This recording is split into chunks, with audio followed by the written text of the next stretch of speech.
सहज तोंडून निघालेल्या शब्दांना वास्तुदेवता कधी तथास्तु म्हणते हे आपल्यालाच कळत नाही. म्हणूनच नेहमी शुभ बोलावे.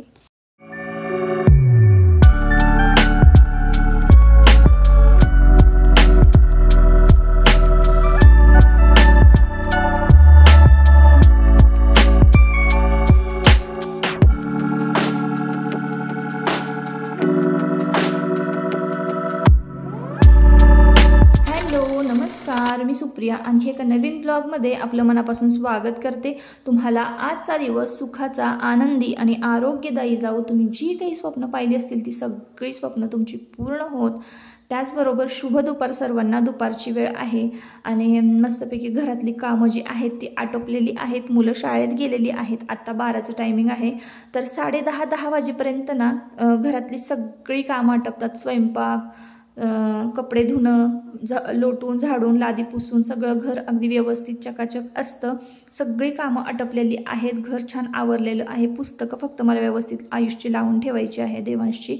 आणि शेंगदाणे फोडून ठेवलेल्या आहेत. आपल्याला भुईमूग शेतामध्ये पेरायचं आहे. सकाळी सकाळी मस्तपैकी अशी देवपूजा झाली ना 12-1च्या दरम्यान ना जास्वंदीची फुलं छान उमललेली असतात आणि दिवसभर आहे ना त्या फुलांकडे बघितलं ना तर इतकं प्रसन्न वाटतं ना. तर सकाळी सकाळी खरंच देवपूजा झाली ना एकदा, आणि आपण काम करताना तर मी हॉलमध्येच बसते, त्यामुळं सतत माझी नजर जी आहे ती म्हणजे देवांकडे पडते, देवघरावर पडते ना. तर मला इतकं भारी वाटतं ना ताईंनो. त्यामुळं सकाळी सकाळी पूजा झाली ना, छान रंगीबिरंगी देवघरामध्ये फुलं वाहिलेली असली ना देवांना, एकदम छान वाटतं, मस्त वाटतं, प्रसन्न वाटतं. तर अन्नपूर्णेची पूजा झाली की गॅसवर सुद्धा मी 2 फुलं वाहत असते, नमस्कार करत असते. तर ही माझी रोजचीच कामं आहे, देवपूजा. आणि हे सगळं मी तर नेहमीच तुमच्याबरोबर शेअर करत असते. तर 10:30 वाजता ही सगळी कामं आटोपली ना की मी हा जो पिंक कलरचा तुम्हाला ब्लाऊज दिसतोय ना तो शिवलेला आहे.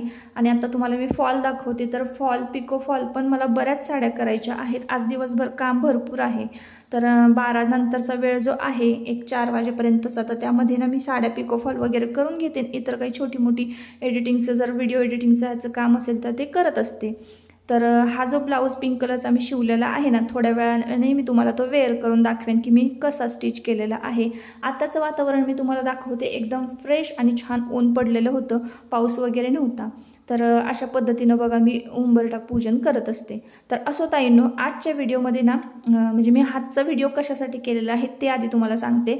तर एक मागचा व्हिडिओ जो आहे ना, माझं यूट्यूबचं फर्स्ट पेमेंट, त्या व्हिडिओच्या खाली ना बऱ्याच साऱ्या कमेंट आलेल्या आहे. आता मी माझा अनुभव जो आहे, मी हे चॅनल कसं ग्रो केलं, कुठल्या कुठल्या अडचणीतून गेले, कुठले मला अडचणी आलेल्या आहेत आणि त्यावर मी कसे सोल्युशन काढले, ह्या सगळ्या गोष्टी मी सांगितलेल्या आहे.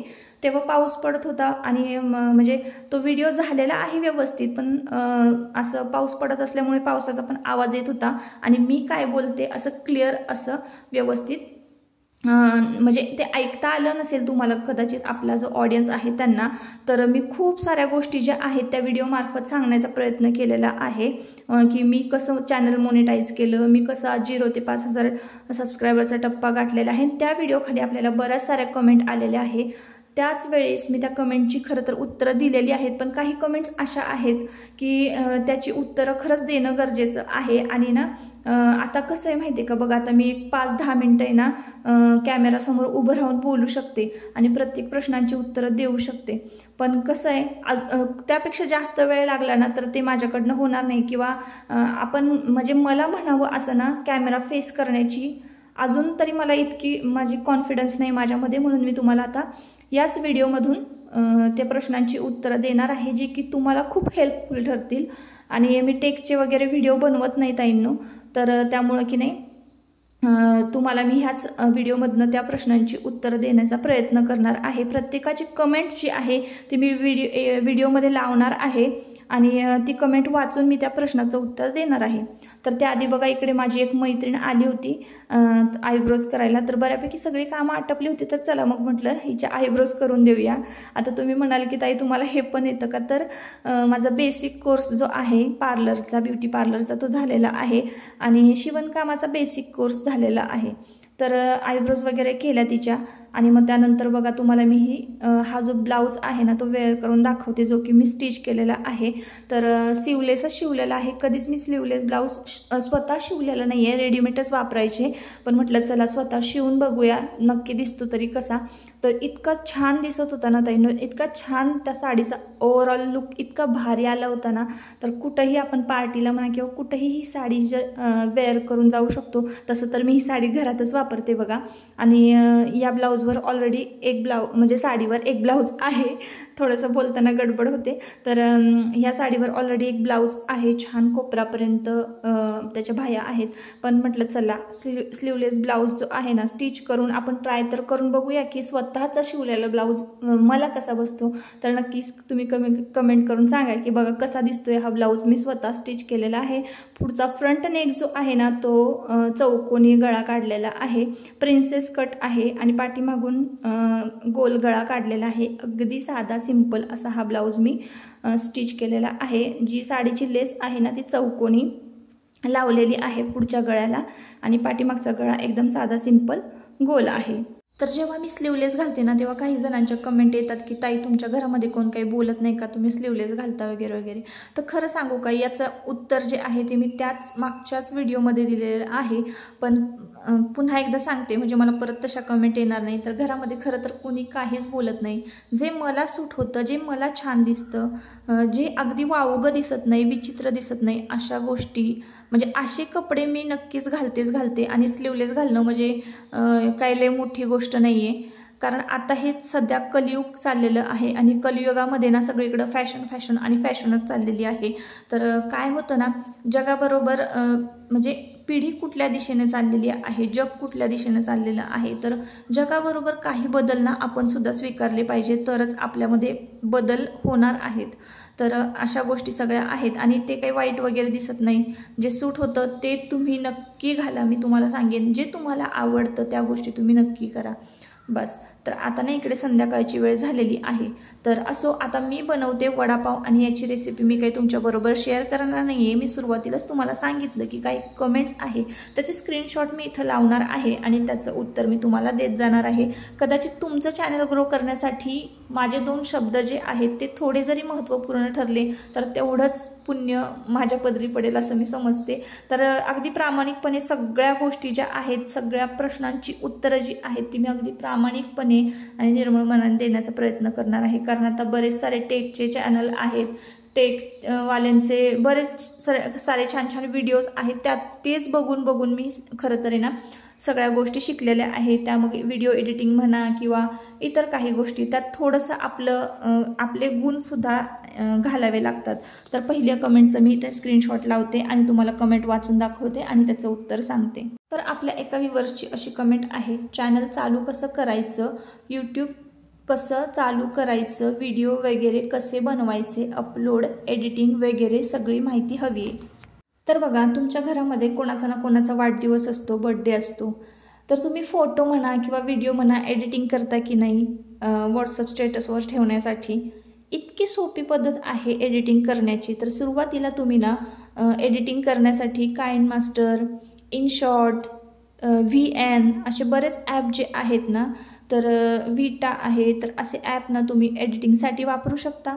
जो तुम्हाला सोपा वाटतो, जो तुम्हाला व्यवस्थित हाताळता येतो त्या ॲपनं तुम्ही एडिटिंग करायचं आहे व्हिडिओ. आणि कॅमेरा कसा लावायचा, तर कॅमेरा आपल्या घरातला एक असा कोपरा चॉईस करायचा की जेथून आपला मोबाईल जिथे लावू आपण तर तिथून सगळं आजूबाजूचं जे शूट म्हणजे व्यवस्थित शूट होईल. आता मी इथे बघा तुम्हाला सांगते, मी इथे स्वयंपाक करत आहे तर मी एका कोपऱ्यामध्ये कॅमेरा लावलेला आहे आणि किचन कट्टा जो आहे संपूर्ण त्याची लांबी आता बघा हा 8 फुटाच्या पुढे आहे आमचा किचन कट्टा मोठा लांबीला. तर तेवढं सगळं शूट जे आहे त्या मोबाईलमध्ये बसतं आहे, म्हणजे या कोपऱ्यापासून त्या कोपऱ्यापर्यंत. मग मी इकडं तिकडं कुठेही गेले ना तरी माझा जो व्हिडिओ आहे तो नीट व्यवस्थित शूट होतोय. तर अशा पद्धतीनं ना आपल्याला व्हिडिओ शूट करायचे आहेत. आता तुम्ही जसं व्हिडिओ शूट करत जाल ना तसं तुम्ही शिकत जाल. तुम्हाला वरून कॅमेरा असा उलटा धरला तर तुम्ही कसं शूट घेताय, म्हणजे कसं शूटिंग येतं हे तुम्हाला रिअलाईज झालं पाहिजे. तुम्ही तसं प्रयत्न करून बघितला पाहिजे की असा कॅमेरा धरला तर कसं शूट होतंय, तसा कॅमेरा धरला तर कसं शूट होतंय अशा सगळ्या गोष्टी मी स्वतः सुरुवातीला केलेल्या आहेत. शूटिंग आपण हाताने म्हणजे मोबाईल कसा धरायचा, उभा धरला तर वर्टिकल आणि आडवा धरला तर हॉरिझेंटल असं काहीतरी बघा त्याचं आहे गणित. तर उभा, आडवा, हॉरिझेंटल, वर्टिकल या मोडमध्ये आपल्याला शूट करावं लागतं. तर हे या गोष्टी तर जास्त म्हणजे कळण्यासारख्या नाही आहेत, पण मी सांगते त्याप्रमाणे की तुम्ही ट्राय करून बघा.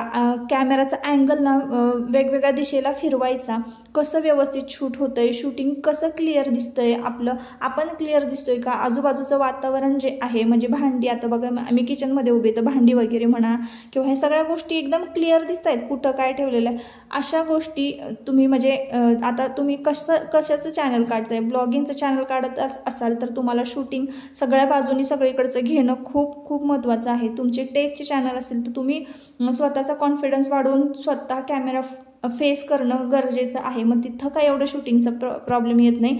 फ्रंट कॅमेराने तुम्ही शूट घेतलं तरी चालेल, पण शूटिंग आता बाहेर तुम्ही मार्केटला गेलात कसं शूटिंग घेतलं पाहिजे, तर कॅमेरा जो आहे ना तो हातातला जास्त नाही हलला पाहिजे.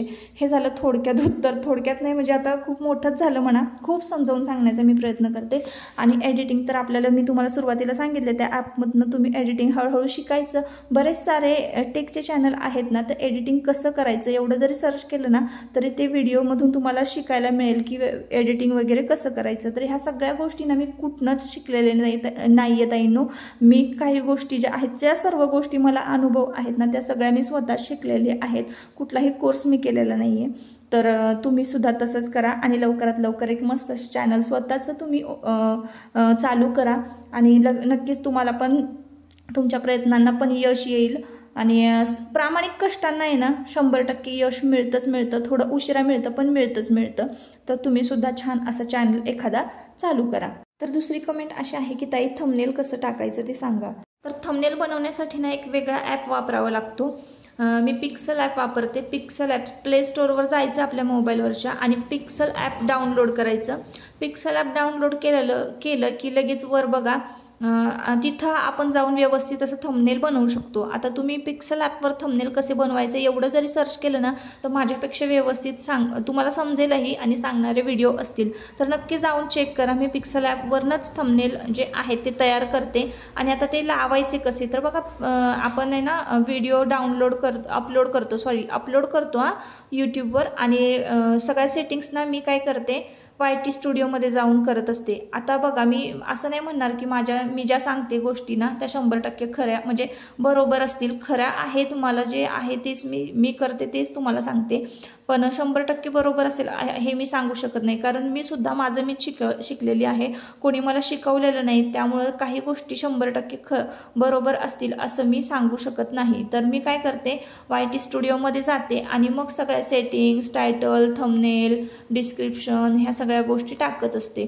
तर अपलोड केल्यानंतर व्हिडिओ YT मध्ये जायचं आणि तिथं पेन्सिलचं तुम्हाला दिसेल चित्र, तर तिथं क्लिक करायचं आणि तिथून मग आपण गॅलरीवर जातो आणि गॅलरीमध्ये गेलो ना आपल्या की लगेचच आपल्याला पाहिजे तो थंबनेल आपण तिथं क्लिक करायचं, लगेच तो थंबनेल जो आहे तो सेट होतो. हे झालं थंबनेलचं थोडक्यात उत्तर. थंबनेल तुम्ही बनवायला शिका आणि खूप छान छान पद्धतीनं आपल्याला थंबनेल खरं बनवता येतं, पण त्यावर प्रॅक्टिस असायला हवं तर तुम्ही बड्डेचे वगैरे बॅनर तयार करा. मग सतत असं तुम्ही तयार करत राहा बॅनर, थंबनेल, तर तुम्हाला ते जमून जाईल. तर आपली तिसरी कमेंट आहे बॅकग्राऊंडला कुठलं मूवी सॉन्ग यूज केलं, चॅनलवर काही इफेक्ट पडतो का, शॉर्ट व्हिडिओसाठी ओनली. तर बघा आपण जेव्हा शॉर्ट व्हिडिओ यूट्यूबला एडिट करून अपलोड करतो तेव्हाच बघा सजेस्ट झालेले असतात कॉपीराईट फ्री सॉन्ग किंवा कॉपीराईट फ्री सॉन्ग डाउनलोड कुठून करता येईल का असं सर्च करायचं आणि मग तुम्ही ते कॉपीराईट फ्री म्युझिक वापरू शकता. तुम्ही जर असंच कुठलं पण म्युझिक किंवा सॉन्ग जर वापरलं तर 100% तुम्हाला शॉर्ट व्हिडिओवर सुद्धा कॉपीराईट येणार आहे. तर त्यामुळे ना तुम्ही डाउनलोड केला व्हिडिओ ना की तिथं सजेस्ट होतं, यूट्यूब स्वतःच सजेस्ट करतं कॉपीराईट फ्री सॉन्ग. हिंदी मूवीचे सॉन्गसुद्धा असतात, तिथून तुम्ही ते डाउनलोड करू शकता आणि डायरेक्ट शॉर्ट व्हिडिओ अपलोड करू शकता. तर आजच्या व्हिडिओमध्ये मी एवढ्याच कमेंट्सची उत्तरं देते. बाकीच्या कमेंट्स ज्या राहिलेल्या आहेत त्याचं नेक्स्ट ब्लॉगमध्ये मी नक्की उत्तरं देते. तर थोडंसं आता तुम्हाला मी सांगते बघा. इथं बड्डे माझा पुढच्या महिन्यामध्ये 14 जुलैला, आणि मी सहज बोलताना तुमच्या दादांना बोलले की ड्रेस आणि साड्या तुम्ही नेहमीच गिफ्ट करता बड्डेला, तर मला असं वेगळं काहीतरी गिफ्ट हवं आहे. म्हणजे मला तर वाटलं पण नव्हतं की मला हे असं गिफ्ट मिळेल म्हणून. तर मला ना मी म्हणजे असंच बोलले की स्कूटी घ्या मग. तर मला तर माहिती होतं की आता दादा काही घेणार नाहीत, कारण आमचं तेवढं काही बजेट नव्हतं बरं का. आणि मला माहिती आहे की दादांकडे एवढे पैसे नाही आहेत. दादांचं म्हणजे वास्तू आहे ना, आपल्या तोंडातून निघालेले शब्द किती महत्त्वाचे असतात बघा. वास्तू कधी तथास्तू म्हणते ना, हे आपल्यालाच कळत नाही. आणि तुम्हाला खरं सांगू का, ही अगदी ही नवी कोरी स्कूटी जी आहे ती आम्हाला खूप स्वस्तात मस्त अशी बसलेली आहे. प्राईस तर मी सांगणार नाही, पण अगदी नवी कोरी आहे. नंबर प्लेटसुद्धा नाही अजून. TVS कंपनीची ही स्कूटी आहे. आणि ही स्कूटी आहे ना, दादा येताना पुण्यावरून घेऊन आले. आणि आता बघा फक्त मला शिकायचंच आहे स्कूटी. तर हे महत्त्वाचं ठरतं बघा, आपण काय बोलतो. वास्तू नेहमी तथास्तू म्हणत असते, आणि खरंच मी जे बोलले तर वास्तूनं तथास्तू म्हटलं. आणि माझं हे एक स्वप्नच म्हणूया आपण छोटंसं, तर ते पूर्ण झालेलं आहे. तसं तर स्कूटीची काही गरज नाही, कारण शाळेत सोडायला बाबा आहेत, तुमचे दादा आहेत मुलांना. मला काही जाण्याची कुठं गरज नसते, पण आपली असावी शिकलेली बरी. म्हणून मग स्कूटी आपल्याला बर्थडे गिफ्ट मिळालेली आहे दादांकडून. आणि आता त्याचं पूजन चाललेलं आहे संध्याकाळच्या वेळेला. तर खूप उशिरा तुमचे दादा जे आहेत ना स्कूटी घेऊन आले होते पुण्यावरून. मला वाटते कदाचित 11:30-11च्या दरम्यानचं हे टायमिंग असावं. जेवणं वगैरे झाली. आजचा बेत मस्तपैकी वडापाव आणि वाटाण्याचा भात होता, मसाले भात. तर असा आजचा बेत होता. आणि वडापावसुद्धा मी बघा तुमच्याशी बोलता तळून घेतलेले आहेत. आता थोडेफार कमेंट्स ज्या राहिलेल्या आहेत त्या नेक्स्ट ब्लॉगमध्ये मी तुमच्याबरोबर शेअर करते त्याची उत्तरं. चला तर मग आत्ता या व्हिडिओचा इथंच शेवट करते, आणि परत पुन्हा भेटूया नवीन एका ब्लॉगमध्ये. तोपर्यंत स्वतःची काळजी घ्या, मजेत राहा. आणि व्हिडिओ जर आवडला असेल तर नक्की आपल्या चॅनलला सबस्क्राईब करा आणि व्हिडिओला एक लाईक करा. Bye bye.